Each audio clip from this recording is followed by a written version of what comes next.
ini ya, 2 elektron pada subkulit P ini dia keliling ya. Dia nggak diem karena dia berupa gelombang. Karena belum berpasangan itu dia bisa pindah-pindah orbitalnya.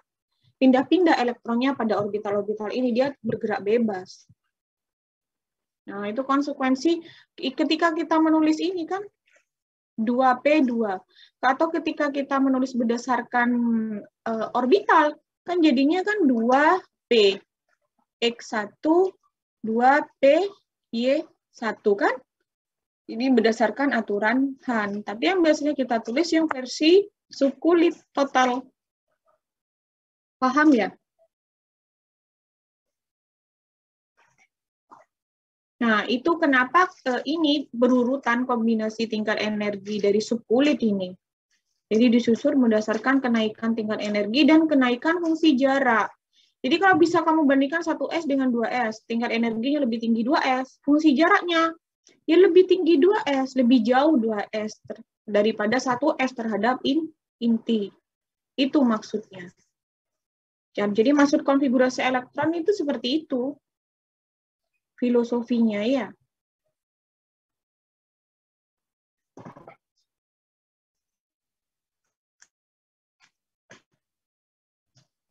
Berikutnya, jadi ketika menulis konfigurasi elektron itu ada konsep bangunan Abel dan larangan Pauli dan aturan Han. Dari kombinasi itu kita jadi mendapatkan hubungan antara N dengan L.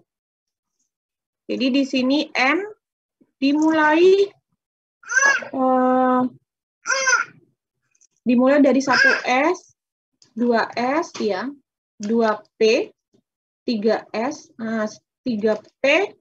Setelah 3P di sini adalah 4S terlebih dahulu. Kenapa?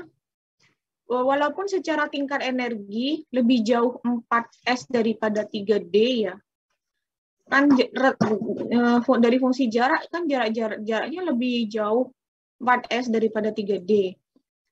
Tetapi energi orbitalnya itu akan turun ketika elektron mulai mengisi 4S daripada 3D. Jadi lebih mudah mengisi 4S daripada 3D. Jadi energi orbitalnya akan turun drastis. Kenapa? Karena 4S itu untuk penuh hanya butuh 2 elektron. Sedangkan di 3D butuh 10. Makanya itu kenapa setelah 3P itu 4S dulu baru 3D ya. Nah, itu cara menulis konfigurasi elektron. Coba kamu tulis konfigurasi elektron dari kalau di kimia nih kamu bisa nyiapin itu ya. Tabel periodik sebentar Ibu, anukan tabel periodik dulu. Coba kamu tulis konfigurasi elektron dari sebentar Ibu share dulu. Kelihatan sudah? Sudah, Ibu. Oke. Ini pertama nomor 1 kalsium ya. Jadi nomor atomnya ini yang di atas ya, nomor masanya yang bawah. Ayo diambil lagi. Masukkan. Deren masukkan. Nomor 1 kalsium. Nomor 2 besi, Fe. Nomor 3 brom ya.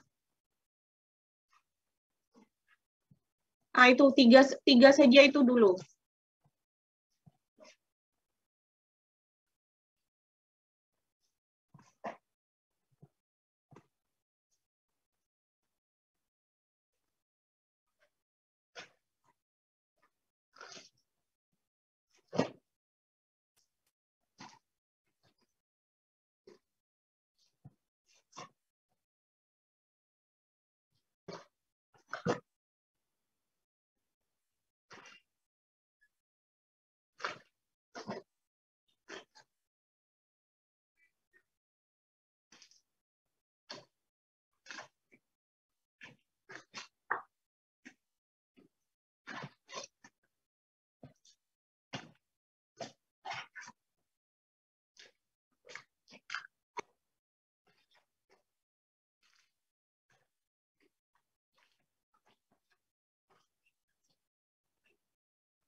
Sudah.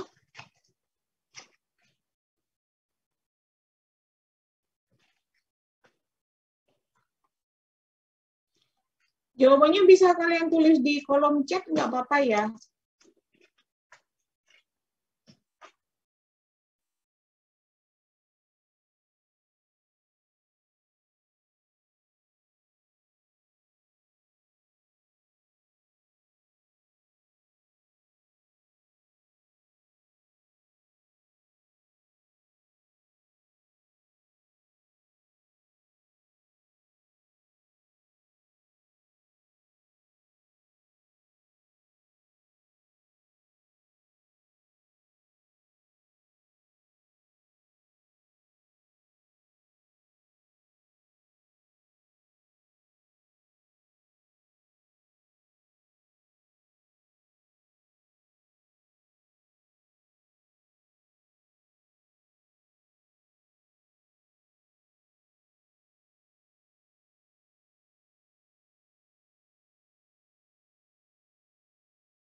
Sudah. Oh.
Sudah ya. Stop dah. Jadi tinggal dicek. Nanti menuliskan konfigurasi elektron itu ibu lanjutkan nanti di pelajaran tabel periodik ya. Sesuai dengan alamatnya. Dia termasuk blok apa? Berarti elektron terluar, konfigurasi elektron bagian luar atau kita sebut elektron valensi pasti sama atau sesuai dengan bloknya. Entah dia blok S, blok P atau blok D ya. Udah berhenti.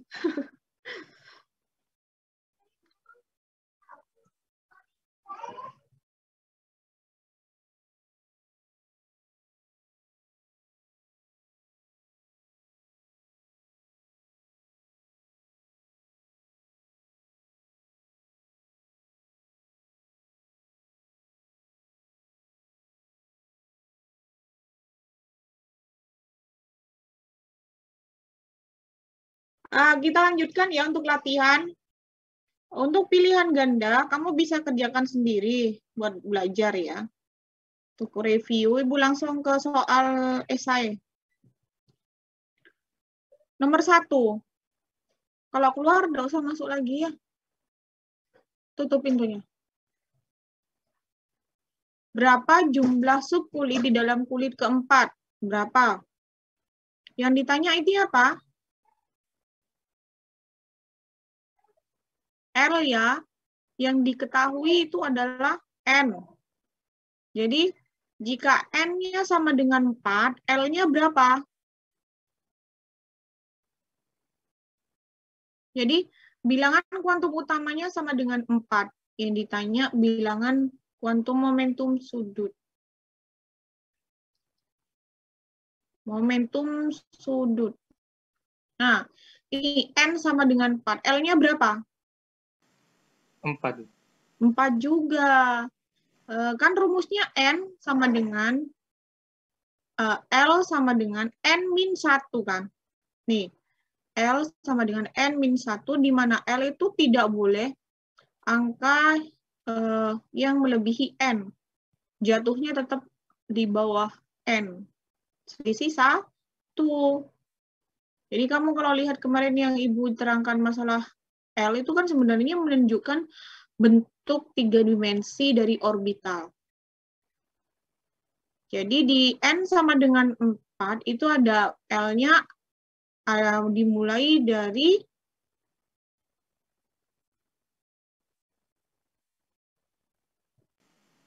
jadi N sama dengan 4 kan L-nya 3 ya. 3 itu dimulai dari 0, 1, 2, 3. Ini diwujudkan 0 itu lambangnya dari S, 1, T, 2, D, dan 3, F. Ya. Iya. Oke, paham ya.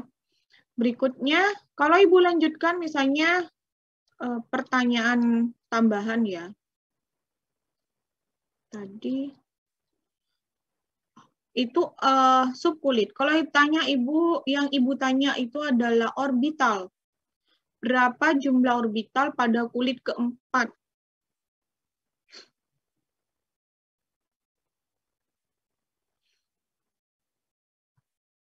Tadi kan L-nya kan S, P, D, F. Terus berapa orbital pada kulit keempat? N dengan 4. Berapa? 16 orbital. 16. Jadi S-nya ada berapa orbital? 1 ya. Iya. Karena dia bentuknya bulat. Seperti bola di sekeliling inti. Jadi dia dimensi bola. Kalau di sekeliling inti ya tetap seperti bola lah. Kalau ini P ada 3 ya. PX, PY, PZ. D itu ada 5. Ya. Ini berarti yang ditanya Ibu itu apa? Kalau berapa orbital? M. Bilangan kuantum magnetiknya yang ditanya. Jadi ada 16 orbital. Terus kalau Ibu tanya berapa jumlah elektron maksimal yang bisa diisi pada kulit keempat? 32. Nah, benar 32 karena masing-masing orbital ini maksimal diisi 2 elektron. Jadi totalnya 32. Paham ya berarti? Ini berarti yang Ibu tanya terakhir itu adalah spin ya, total spin, karakteristik spin. Nomor 2, bila nilai tertinggi M suatu elektron adalah 3, bagaimana bentuk subkulit yang seharusnya pada elektron ini? Jadi yang diketahui itu apa? M itu. Apa? Bilangan kuantum magnetik. Jadi nilai tertinggi bilangan kuantum magnetik adalah 3. Yang ditanya itu L. Bagaimana bentuk subkulit? Kan L kan? Yang ditanya itu bentuk orbital atau bentuk subkulit.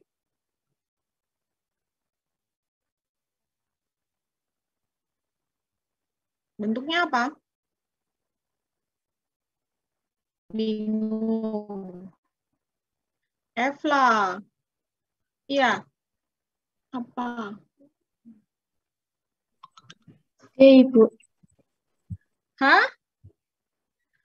Ibu sudah jawab loh tadi. Kok kamu jawab malah salah?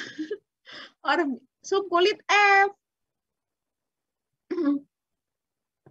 Ya, kalau M-nya sama dengan 3, ini yang tertinggi angkanya. Subkulitnya apa? Ya, bentuknya L-nya apa? Berarti L-nya kan berarti M tuh rumusnya apa? Min L, 0, plus L. Kalau yang diketahui kan plus L ini yang tertinggi, plus 3. Bentuknya apa? Kalau 3? F, Ibu. F. Iya, jangan bingung. Kan kalau F itu dimulai dari min 3, min 2, min 1, 0, plus 1, plus 2, dan plus 3.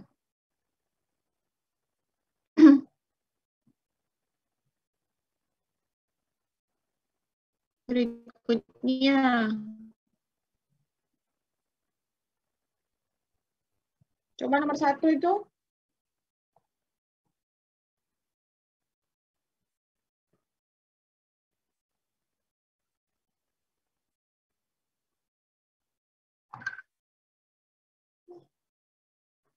Berapakah jumlah orbital yang terdapat pada subkulit 2P?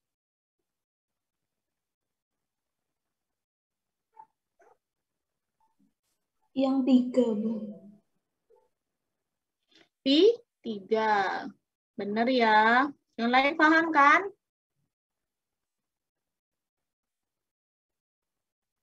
Iya.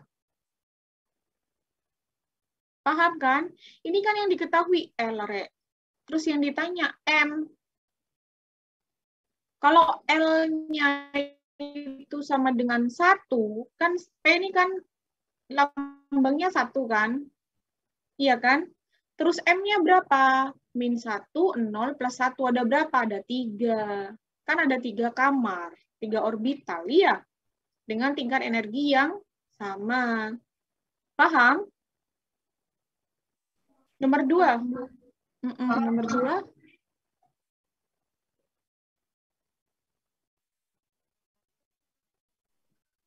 Yang E, Bu. Yang oke, benar ya. Seharusnya yang benar gimana itu yang E? Kalau pakai aturan hal. Yang 2PY1, 2PZ1. Oke, itu kalau ditulis berdasarkan orbital ya. Kalau kita singkat jadinya berapa kalau E ini? Kalau subkulit yang biasa kamu tulis, tadi di chat itu? 2P3. 2P3. Kalau yang D ini jadinya? 2P2. Jadi kan yang kamu tulis itu berdasarkan kenaikan tingkat energi subkulit sebenarnya, orbital yang diringkas jadi subkulit.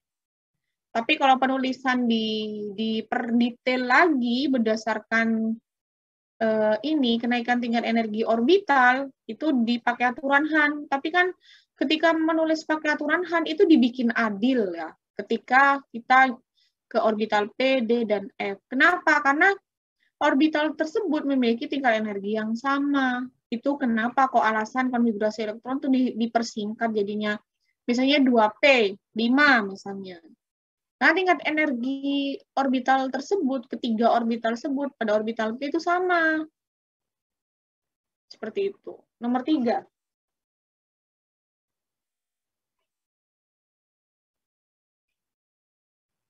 Yang A, Bu. Yang A, benar ya. Tidak mungkin orbital jadi lambangnya M-nya apa? 0 ya. Iya kan? Kalau orbital S kan 0 kuantum magnetiknya. Iya kan? Nomor 4.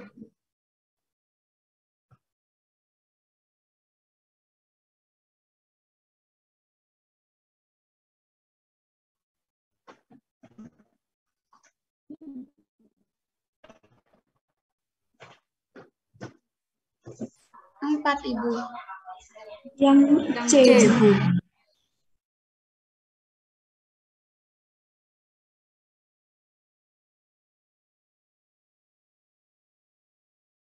Oke, berapa? 4 ya. Itu maksudnya elektron yang sendiri ya, yang tidak berpasangan. Iya.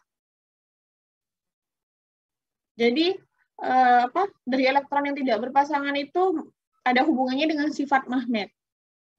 Jadi kenapa besi kok bisa dia menghantarkan listrik? Bukan karena menghantarkan listrik ya, salah Ibu. Semua logam bisa menghantarkan listrik. Itu kenapa dia bisa berinteraksi dengan medan magnet luar. Jadi kamu kalau ada batangan besi ya dihubungkan dengan magnet, pasti kan ada interaksi. Itu karena besi memiliki elektron yang tidak berpasangan. Disebutnya paramagnetik. Jadi kalau elektron berpasangan full semua, itu kita sebut diamagnetik ya. Berikutnya nomor 5. Bu. Ya? Yang E, Bu. Oke, yang E. Kenapa? Coba yang elektron ini bilangan kuantum utama, L ini L kecil ya, harusnya bilangan kuantum momentum sudut. Elektron pada P ini 2, L-nya 1, berarti subpulinya apa jadinya? Jadinya apa? 2, P kan? Iya kan? Iya, Bu. Iya apa iya? Elektron yang Ki, apa jadinya? 2S. 2S. Iya, 2S. Yang R? 2D. Memang ada 2D. Enggak ada. Oh, nggak ada, Bu. Iya, kan nggak boleh N sama L itu nilainya sama. Ya, L sama dengan N-1, dengan L tidak boleh sama dengan N. S, awas jatuh. Yang S itu, elektron S? 3P. 3P. Jadi elektron yang jenis P, maksudnya subkulit P itu pada P dan S. Yang ini ya. Yang lain paham kan? Izin masuk, Ibu. Saya masih bingung, Ibu. Yang mana yang bingung? Yang kalau 2P itu kok bisa 3? Ini dari mana ya, Ibu? Saya bingung di situ. Yang mana yang 3? Nomor 1 kan 2P itu 3. Dari -1, 0 sama 1. Dapat -1, 0 sama 1 ini dari mana ya, Ibu?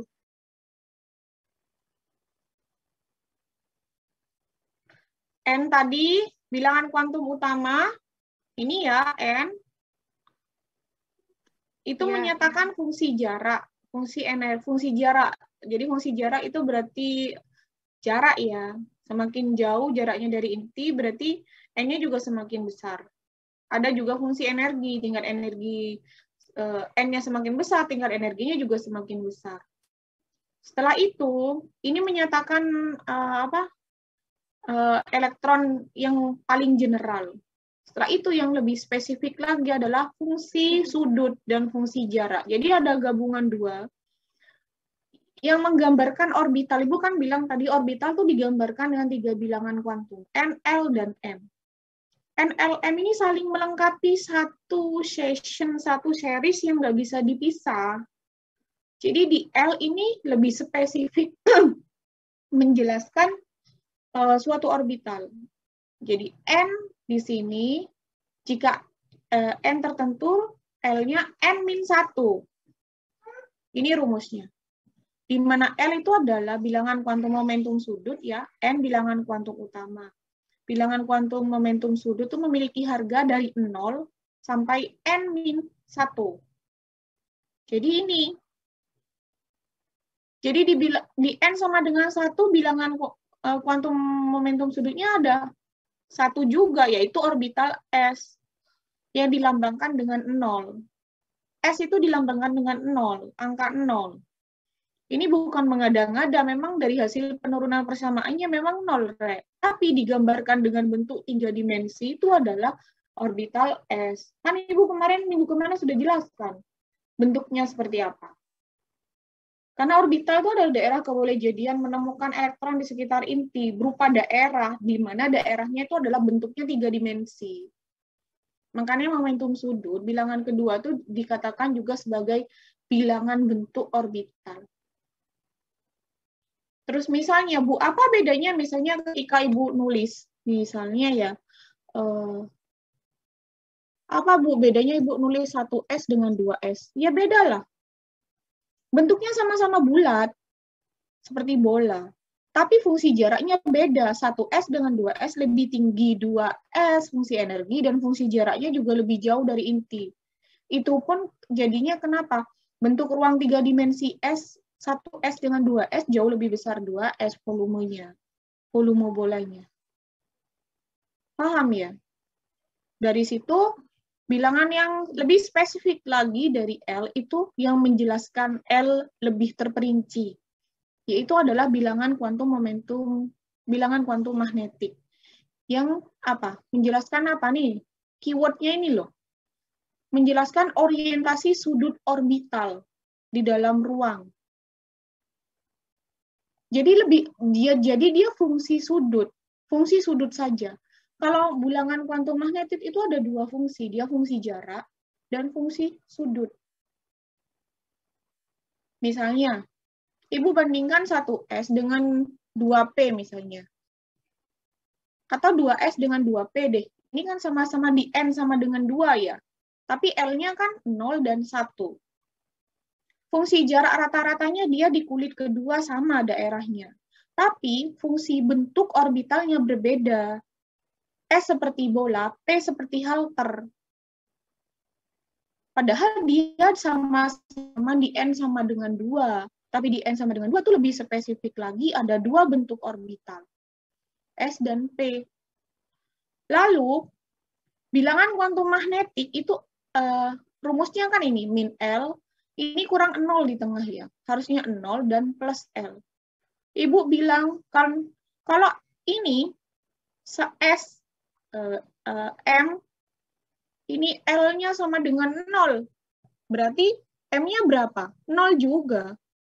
Kalau L sama dengan 0, L sama dengan 0 itu dilambangkan dengan orbital S kan. Subkulit S. Jadi M-nya berapa? 0 juga. 0 juga. Jadi ini menggambarkan bahwa orientasi 3 dimensi dari orbital S itu satu juga, yaitu seperti bola. Kenapa? Karena bentuk bola itu kalau di sekeliling inti kita putar, kita apain aja, dia tetap bola, Rek. Nggak bisa, makanya cuma satu aja. Berbeda ketika di subkulit 2P, atau L sama dengan 1. Kalau L sama dengan 1, ini pertanyaanmu ya tadi. Itu kan bilangan kuantum momentum sudut. M-nya berapa? Kan sesuai persamaannya ada berapa? Min 1, 0, plus 1. Ini harusnya ada 0 di tengah. Kamu tambahin aja. Ini diwakili oleh orbital apa? PX, PY, dan PZ. Nah, ketiga orbital ini itu orientasi di sekitar intinya tuh berbeda. Maksudnya kedudukan di sekitar inti berbeda, tetapi tingkat energinya sama persis. Paham? Jadi lebih spesifik lagi dari 2P. Jadi kalau di kesimpulan, jadi ini kan. Yang Ibu jelaskan pada kulit K dan L saja. Yang ini. Jadi kalau di N sama dengan 1, L-nya cuma 1S saja. M-nya ya 1S. Karena kan subkulit S bentuknya bola. Berbeda di N sama dengan 2. L-nya ada berapa? Ada 0 dan 1. 2S dan 2P. Kalau Ibu tanya, berapa M? Berapa M-nya? Pada 2S, ya satu saja ya 2S ini. Makanya ini kan strip kosong, kan nggak ada. Ya ini. Subkulit 2s juga orbital 2s. Berbeda ketika di subkulit 2p, orbitalnya ada 3. 2px, 2py, 2pz. Terakhir, berapa jumlah elektron maksimal di P ini? Di orbital P, 6. Ini kan spin, bilangan kuantum spin terakhir. Jadi maksimal bisa satu kamar ini, satu orbital ini, itu maksimal diisi 2 elektron. Itu filosofinya. Paham? Sudah paham Ibu, terima kasih Ibu. Ada pertanyaan lagi?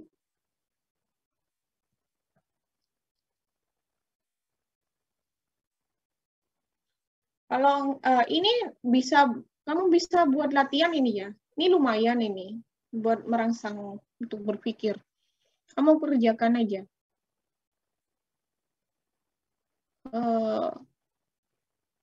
Sambil nunggu mungkin ada pertanyaan, Ibu ganti slide ya ke materi berikutnya, yaitu aplikasi tabel konfigurasi elektron untuk mempelajari tren dalam periodik unsur. Jadi mending Ibu langsung pakai tabel periodik yang modern ya. Jadi di sini Ibu tidak menjelaskan ini.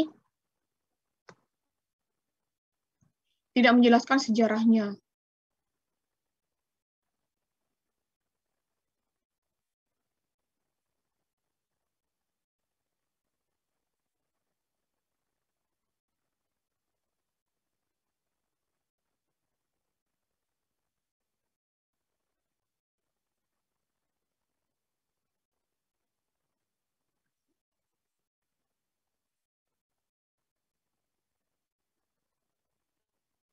Jadi itu yang sudah modern, penulisan konfigurasi tabel periodik itu ya ada 2 bentuk. Berdasarkan aturan Amerika tuh kan kita golongkan grup A dan grup B. Blok A dan blok B. Itu lebih parsial ya. Jadi kalau menurut tata nama IUPAC yang lebih internasional itu tidak ada blok A dan blok B. Jadi kamu tinggal tulis full satu per golongan ya. Kalau ini kan ini menunjukkan golongan nih, angka-angka ini atau grup. Jadi ada 18 golongan. Di mana karakteristik dalam satu golongan itu dia sifat fisik, sifat kimianya mirip ya. Sedangkan yang ini, yang ke bawah, itu kita sebut periode yang menyatakan, periode itu menyatakan bilangan kuantum utama, atau tingkat energi, atau kulit. Sama aja deh, kamu milih yang mana. Jadi periode yang sudah diketahui sampai saat ini, itu sampai terakhir periode ke-7. Jadi nomor atom yang terakhir itu adalah 118. Nomor atom. Walaupun sampai unsur-unsur berat di sini terakhir nomor atom 118 ya, pada dasarnya unsur-unsur yang ini, yang bawah ini, dan sebagian lantanida aktinida, itu termasuk unsur-unsur buatan. Yaitu unsur yang sengaja dibuat oleh para peneliti ya, untuk melengkapi tabel periodik. Terutama, jadi gini, misalnya, Ibu nemu ini misalnya nomor atom 112, cepet-cepet dinamai gitu loh. Jadi berdasarkan kenaikan nomor atom kan, ini penyusunan tabel periodik. Jadi ada nomor atom yang belum diketahui, yang belum ada secara alami di alam, itu dicarilah unsur buatannya dengan cara disintesis atau dibuat. Cara membuatnya itu berdasarkan konsep reaksi inti. Jadi konsep-konsep reaksi inti itu sama jadi ketika kalian pembangkit listrik tenaga nuklir, itu juga konsepnya sama dengan itu. Oh, sebentar ya, break ya.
Kita lanjutkan ya. Jadi yang tadi itu adalah dalam bentuk yang modern. Ini sudah. Jadi ada jalur horizontal yang kita sebut periode ya. Jadi periode itu menyatakan tingkat energi atau kulit.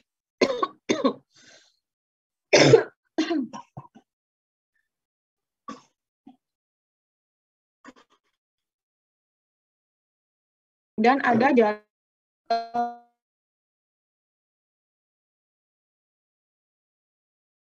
golongan. Mana nih?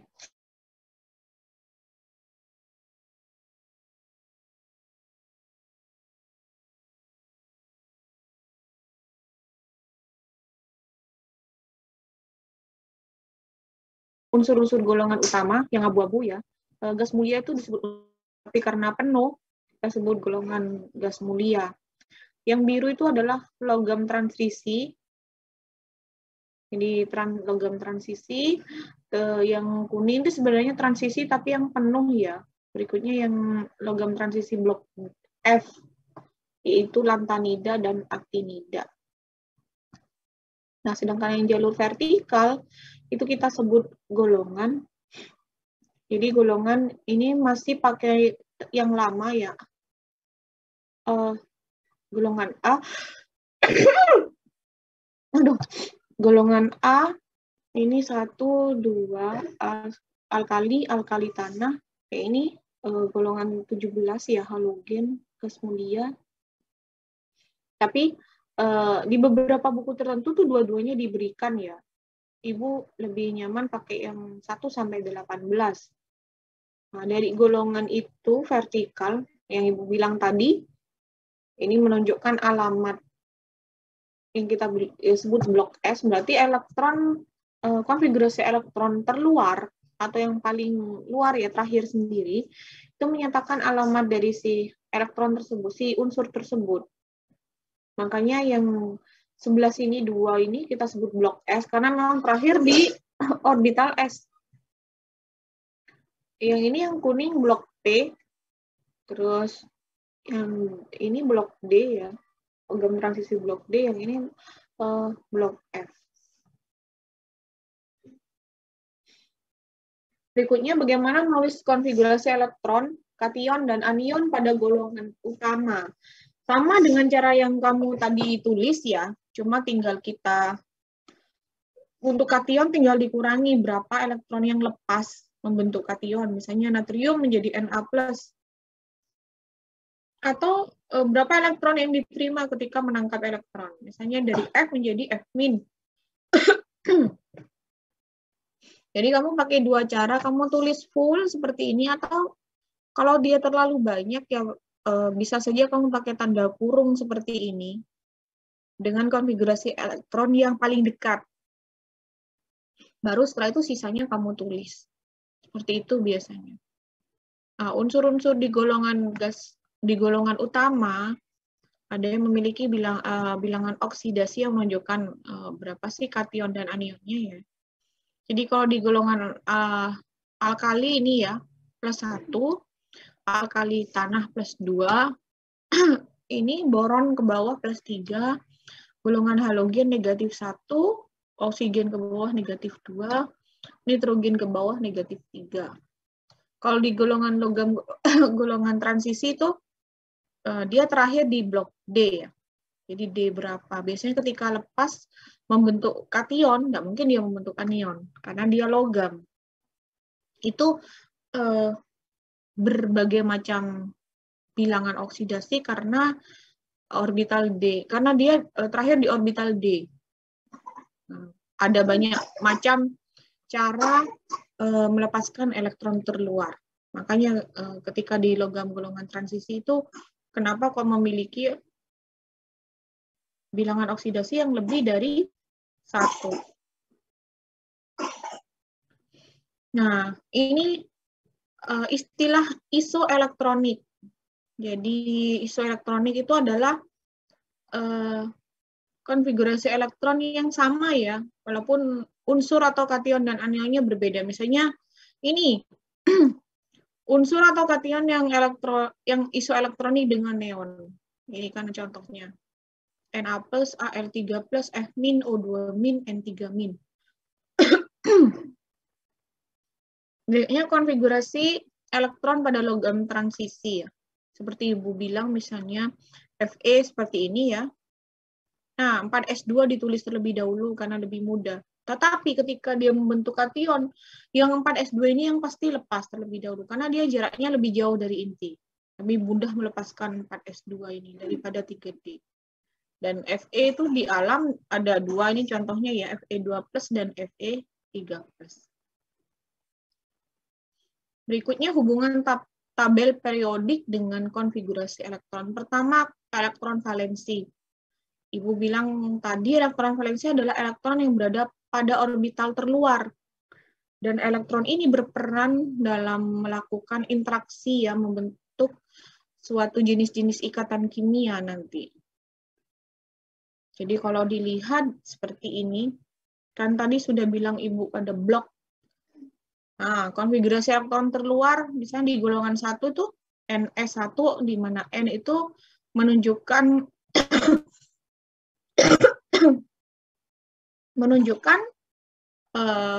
periode ya, atau kulit, atau tingkat energi.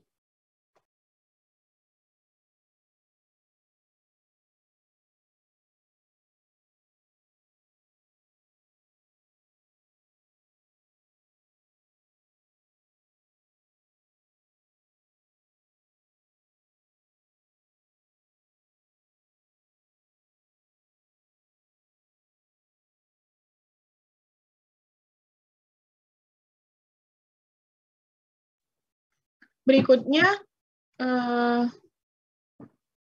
yang di golongan alkali tanah, kalau kelamaan slide show-nya itu macet ya, kalau pakai Zoom, heran ya Bu. Ini golongan NS1 ya, N-nya itu kan periodenya ke berapapun, tapi akhirannya pasti ke S1. Ya, ini alkali tanah S2, NS2. Nah, ini N-nya S2, S-nya sudah penuh di sini, dia bangkanya blok P, mulai dari P1, P2, P3, P4, P5, P6. Yang ini blok D ya. Yang ini blok F. Makanya tadi, ketika kamu Ibu suruh kalsium misalnya, itu blok S2 terakhir pasti. Terus, apa lagi? Brom ya. Brom berarti dia di P5 terakhir. Mana lagi? Besi ya. Besi nih tadi sudah ada contohnya D1 berarti ini D2, D3, D4, D5, D6. Jadi D6 terakhir. Jadi cara ngeceknya seperti itu ya. Berikutnya,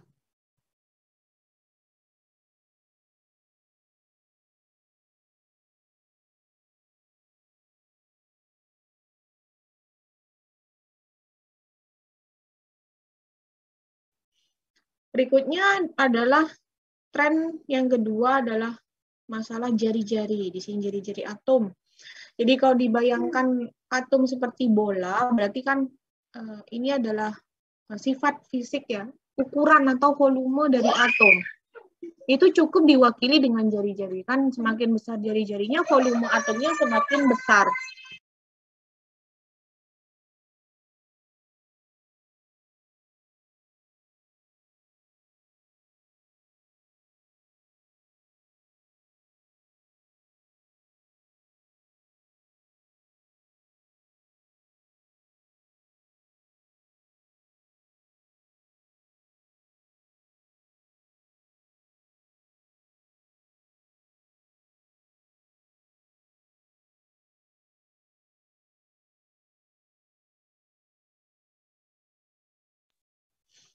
Jadi jari-jari itu kan sama saja kita berbicara volume atom ya. Jadi kita kalau bicara seperti ini tuh tren dalam satu golongan dari atas ke bawah. Dan tren dalam satu periode dari kiri ke kanan. Mungkin kalau di buku-buku tuh dibalik-balik ya, tapi Ibu sukanya yang dari atas ke bawah dan dari kiri ke kanan. Jadi kalau di data ini, kan ini dalam satu golongan ya, di golongan alkali, dalam satu golongan dari atas ke bawah semakin besar. Kenapa? Ya jelas ya, karena kulitnya semakin banyak. Kan Ibu bilang, bilangan kuantum utamanya semakin besar dari atas ke bawah. Dari N1 sampai N7. Itu menunjukkan kan fungsi jarak kan. Jadi jarak rata-rata elektron terhadap inti itu semakin jauh. Otomatis kan volume atomnya semakin besar, ukuran atomnya semakin besar. Jari-jari atomnya semakin besar. Berbeda dari kiri ke kanan dalam satu periode. Dalam satu periode itu faktanya cenderung semakin kecil. Semakin mengecil. Kenapa? Coba kita lihat ini data. Kamu kalau ada tulisan seperti ini, kamu baca ya. Ibu langsung tabel saja lebih enak. Nah, dilihat ya. Misalnya di periode 2. Ini kan trennya semakin mengecil. Di periode 2 tuh faktanya, kalau dalam satu periode tuh terjadi apa sih faktanya? Jadi N-nya kan tetap. Jadi N sama dengan 2, di sini N sama dengan 3, ini 4, 5, ini 6. Jadi yang sama itu adalah N-nya. Tetapi yang berbeda apa? Kenaikan jumlah proton dan kenaikan jumlah elektron. Jadi dari Be ke boron, boron ke karbon, kan nambah satu-satu masing-masingnya ya jumlah proton dan elektronnya. Yang menyebabkan suatu atom itu stabil karena ada daya tarik elektrostatik antara proton dengan elektron di sini. Jadi ketika N-nya tetap, berarti kan fungsi jaraknya tetap. Jadi jarak rata-rata orbitalnya itu tetap. Jadi di N kedua. Kan ini berakhir di orbital 2p kan. Neon ini kan berarti semua berakhir di orbital 2p. Cuma mengisi elektronnya yang bertambah terus. Otomatis ketika N-nya tetap, orbitalnya tetap, tetapi elektronnya bertambah dan protonnya bertambah, gaya tarik elektrostatiknya semakin tinggi, semakin besar. Akhirnya apa? Elektron, si atom ini mengkerut atau mengecil. Jadi jari-jarinya akan semakin kecil. Kalau dilihat jari-jari atom ya, dilihat ini dalam satu periode itu yang paling besar cesium, yang paling kecil fluor. Loh Bu, kok bukan neon? Iya, di neon ini nggak dicantumkan di dalam tren di sini ya. Kenapa? Karena unsur-unsur golongan gas mulia itu ini jarang dipakai untuk contoh-contoh di dalam ikatan kimia karena dia inet ya, lembab. Di alam aja dia sendirian. Jadi kan kalau ada gas-gas, kegunaan gas-gas ini kan juga banyak ya. Argon, xenon, itu ada. Diisolasi dari alam, biasanya ditaruh di dalam tabung, itu untuk apa gitu. Macam-macam kegunaannya. Tapi bukan berarti senyawa kimianya tidak ada, banyak sudah berhasil disintesis. Tapi biasanya untuk melihat di sini tuh F, karena kan memang yang dipakai di sini tuh yang reaktif saja, maksudnya yang banyak dipakai, banyak senyawanya di alam. Berikutnya jari-jari ion. Jari-jari ion di sini membentuk kation dan anion. Kalau kation dilihat jelas perbandingannya dengan atom bebasnya. Jadinya lebih kecil kation. Jauh lebih kecil kation. Kamu tinggal bandingkan saja faktanya, misalnya di natrium ya. Ini kan elektronnya 11, Na plus elektronnya 10. Jadi ketika natrium positif, elektron 10, sedangkan jumlah protonnya itu tetap 11 ya. Otomatis gaya tarik elektrostatik semakin kuat, proton menarik elektron. Sehingga konsekuensinya jari-jarinya menurun drastis, berkurang separuhnya. Berbeda ketika membentuk anion, misalnya fluor. Fluor bebasnya kan 9, ketika dia membentuk F-min 10. Jadi ketika 10 si proton yang tetap 9 itu kan gaya tarik elektrostatiknya tidak begitu kuat menghadapi elektron yang semakin bertambah, sehingga ukuran atom ionnya semakin besar. Jadi kalau dilihat di sini, ketika ini dalam bentuk bebasnya ya, unsur bebas, ketika dia membentuk kation dan anion, dilihat jauh lebih mengecil untuk yang kation, dan F untuk yang anion jauh lebih membesar. Jadi kalau dilihat datanya seperti ini loh, lihat. Misalnya ini F-min 136 pikometer ya. Piko 10 pangkat min 12 meter. Jadi ketika dalam unsur bebasnya dia 72 pikometer. Dan hampir separuh. Berikutnya energi ionisasi.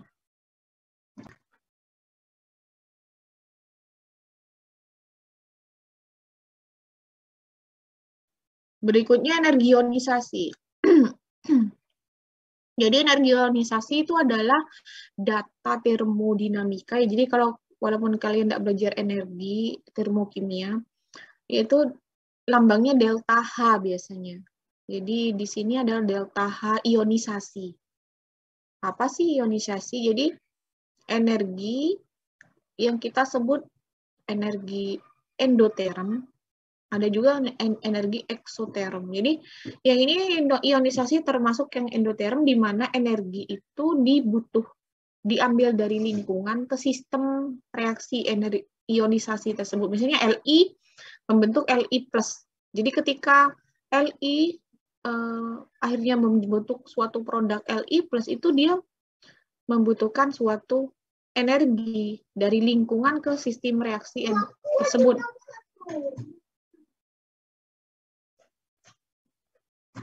Jadi pengertiannya energi yang dibutuhkan oleh suatu atom untuk melepaskan elektron valensinya ya pada wujud gas. Jadi ingat, apa sih?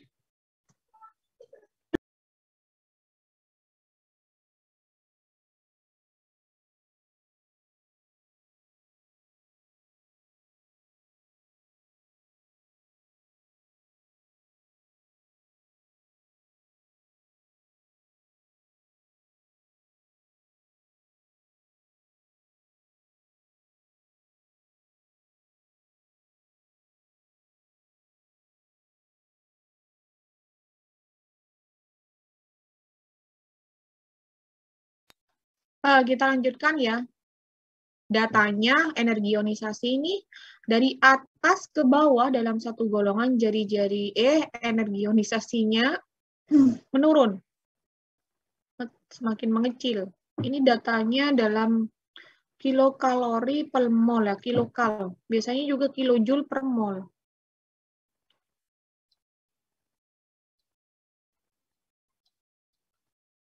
Loh, sebentar ya.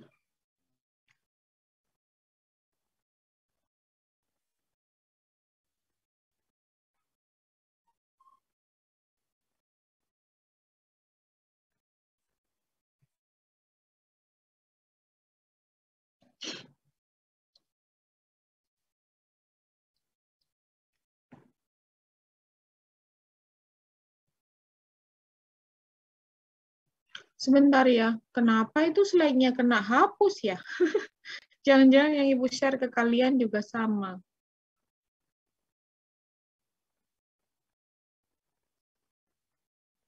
Tunggu sebentar.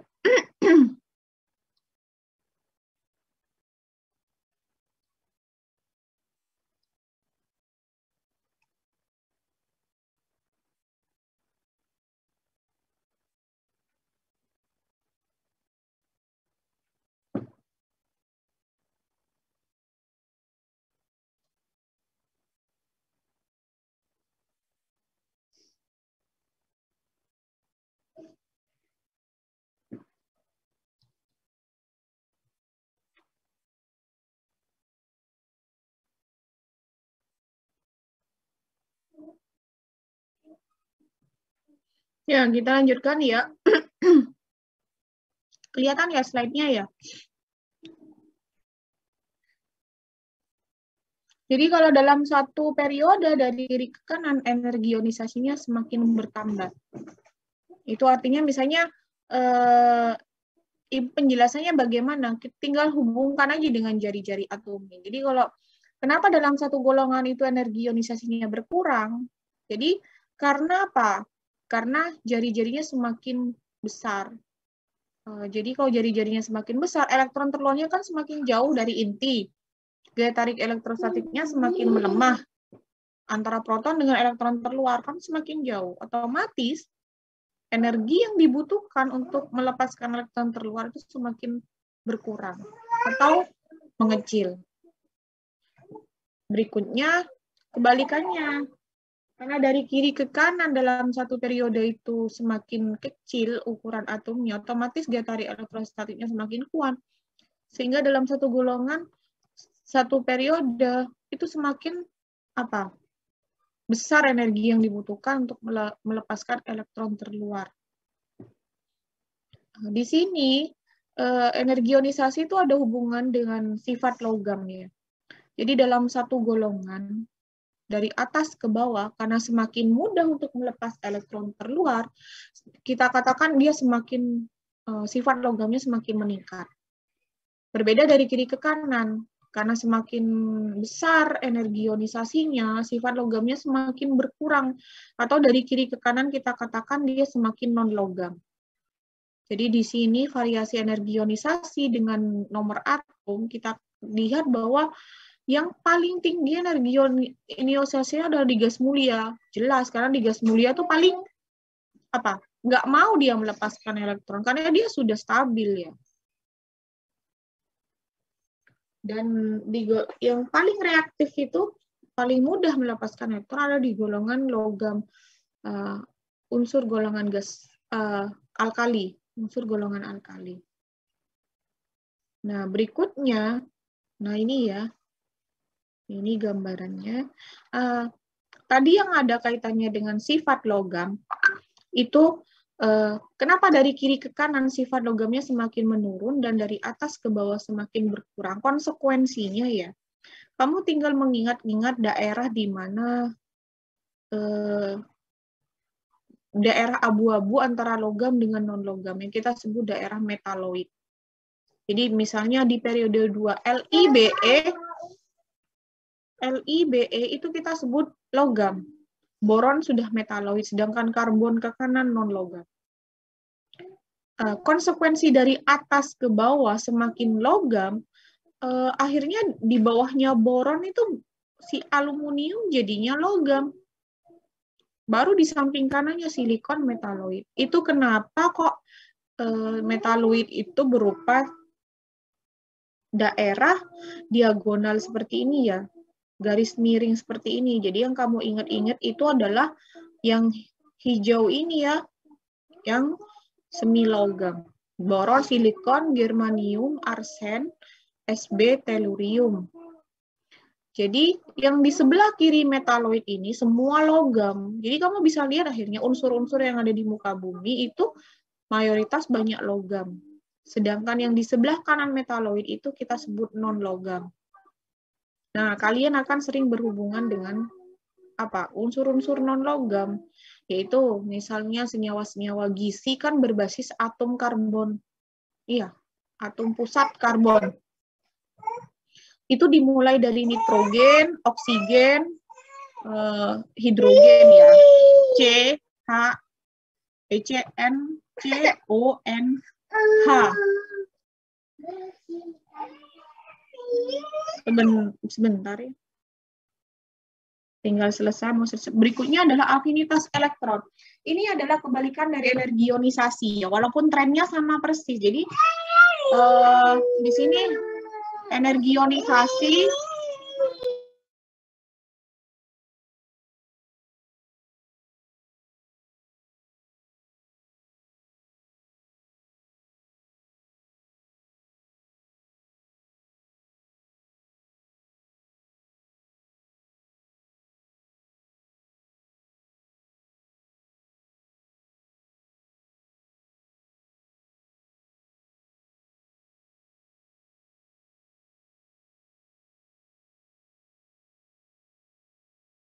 Jadi afinitas elektron itu adalah energi yang dikeluarkan, ya, beda.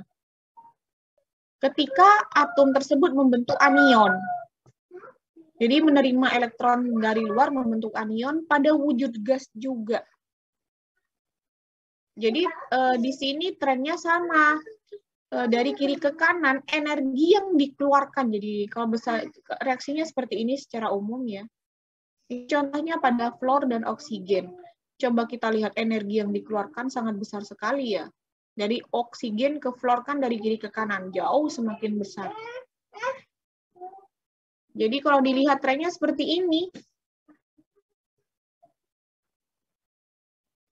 FCl, BRI dalam satu golongan semakin kecil, sedangkan dari kiri ke kanan semakin besar. Elektron, afinitas elektronnya. Afinitas elektron ini ada hubungan dengan, jadi kalau energi ionisasi itu kan ada dengan sifat kualitatif, sifat logam. Kalau ini afinitas elektron, kita katakan ada hubungan dengan sifat yang dinamakan keelektronegatifan. Itu merupakan besaran Pauling, ya, yang lebih mudah. Ayo.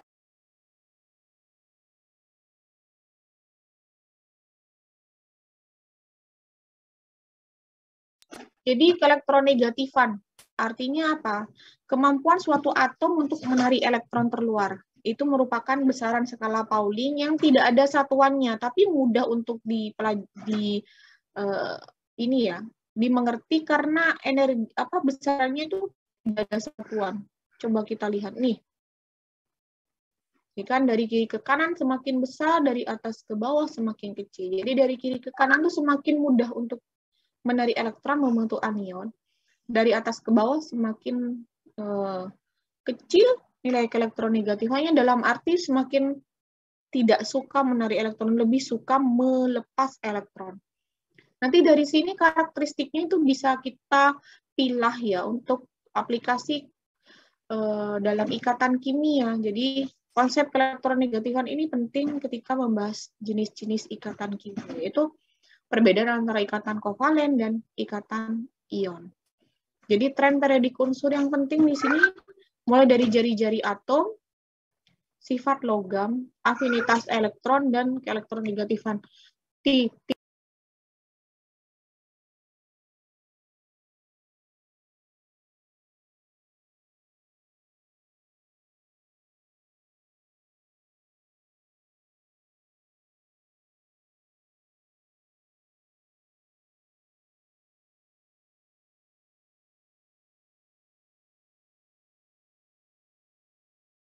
Pertanyaan untuk sambil mungkin ada pertanyaan, kita bisa mengerjakan ini buat belajar, ya. Ibu sampai jam berapa? Jam 4 ya kayaknya, ya? Iya, Bu, sampai jam 4. Iya, sampai jam 4.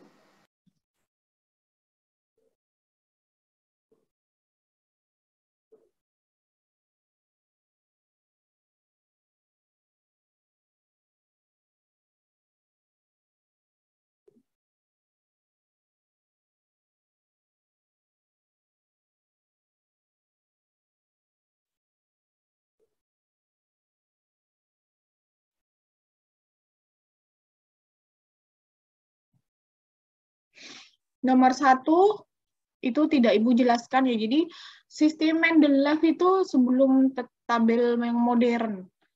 Jadi memang disusun berdasarkan kenaikan berat atom. Pada waktu itu belum ditemukan difraksi sinar X, ya. Jadi dia disusun berdasarkan data-data stokiometri berdasarkan berat. Tapi merupakan dikenal sebagai bapak tabel periodik.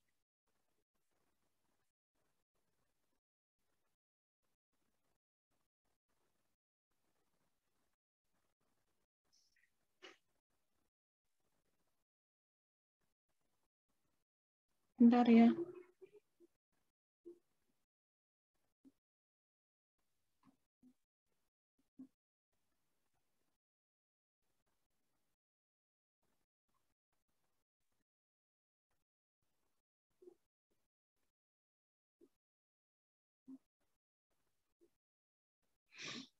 Berikutnya, Nomor 2.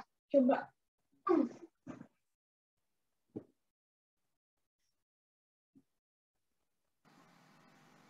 Ayo, nomor 2. A, Ibu.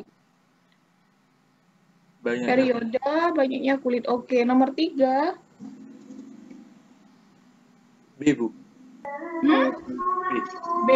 Oke, nomor 4.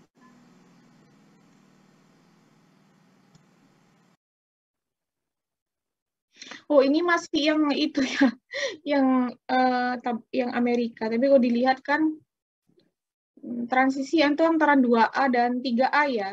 Ini kan 2A ini kan golongan alkali. Kalau yang IUPAC jadinya golongan 2 dan 13. 13 tuh mulai dari boron kan. Iya.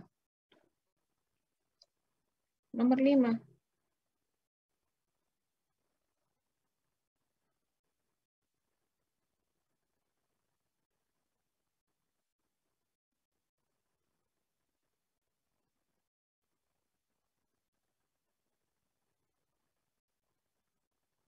Periode keberapa? Keempat, Ibu. Iya, keempat. Nomor 6.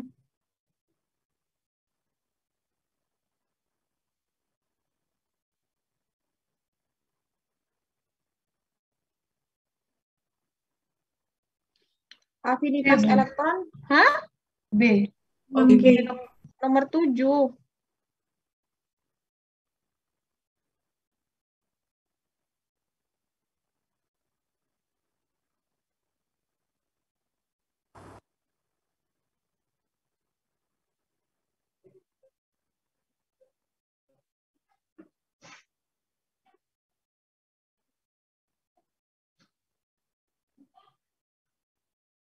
A ya. Kalau yang B salah. Harusnya C itu paling besar. Elektron valensinya salah. Kalau kan tidak mungkin sama. Afinitas elektron A paling besar. Nah, harusnya paling kecil. Jadi yang nomor 7 A ya. Berikutnya nomor 8. Itu golongan 13 itu. Blok apa?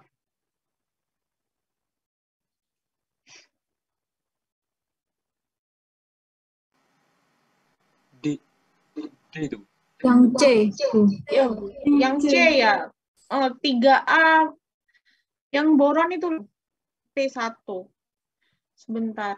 Nanti itulah siapin kalau masih punya buku kimia ada tabel periodik ini loh.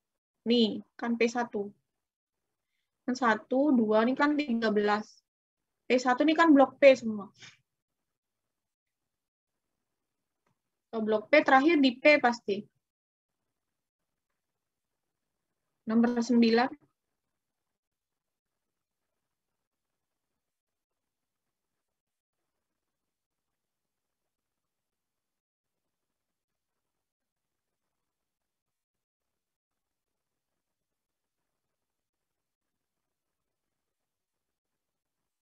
Nomor 9.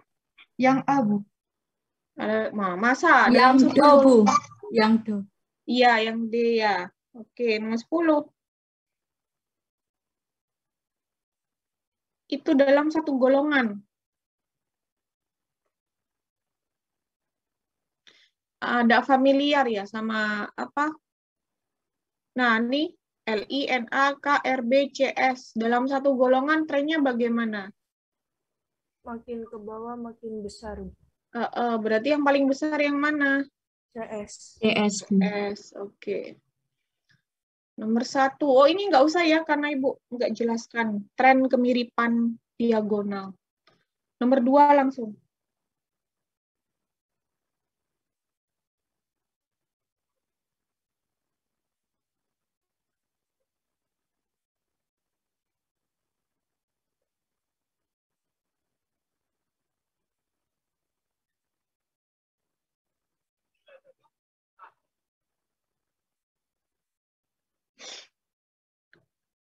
Yang blok P, kamu tinggal tulis konfigurasi elektronnya. Yang C. Yang C. Oke. Atau kalau mau cepat, langsung pakai kulit ya. N. N pertama kan 2, yang berikutnya 8 maksimalnya. Jadi ini 2, 5. 2, 3. Jadi blok P semua ya. Nomor 3 itu.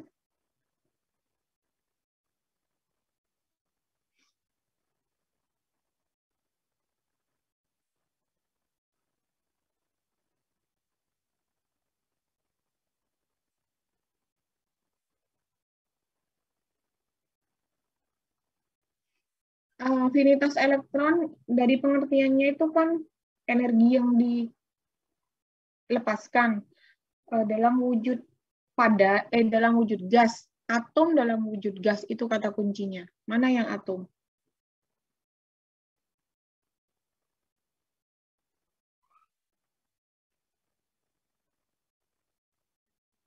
Yang atom mana? Yang A ini enggak ya, karena dia molekul. Kamu kan bisa bedakan atom dengan molekul. X2, berarti kan dia bukan atom. Kalau atom itu sendiri. Ini kan ya, yang B ya. X gas ditambah elektron jadi X min dalam wujud gas. Kalau C, enggak. Karena dia X2, ini loh X2. Ini cuma menyamakan koefisien reaksi kiri dan yang kanan. Yang D? Yang D juga bukan. Karena dia X min jadi X2 min. Ini afinitas elektron yang kedua. Contohnya, misalnya O min menjadi O2 min. Yang E itu juga salah ya, karena dia X2. Kan molekul ya. Nomor 4. Kalau mirip, itu dalam satu golongan ya.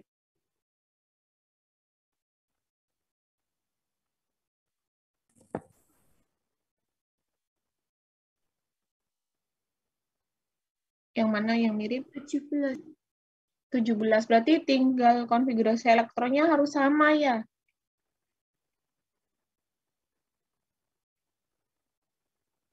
Berikutnya nih, kamu tinggal tebak yang mana. Arsen, logam, non-logam, metaloid. Metaloid ya, lupa ya. Xenon. Non-logam. Besi? Logam. Logam. Li? Logam. Logam. Alkali dia. Boron? Non-logam. Metaloid. Boron. Ini coba kamu lihat. Nah, ini yang hijau ini loh yang kamu ingat-ingat. Yang biru ini logam, yang ini kuning itu non-logam.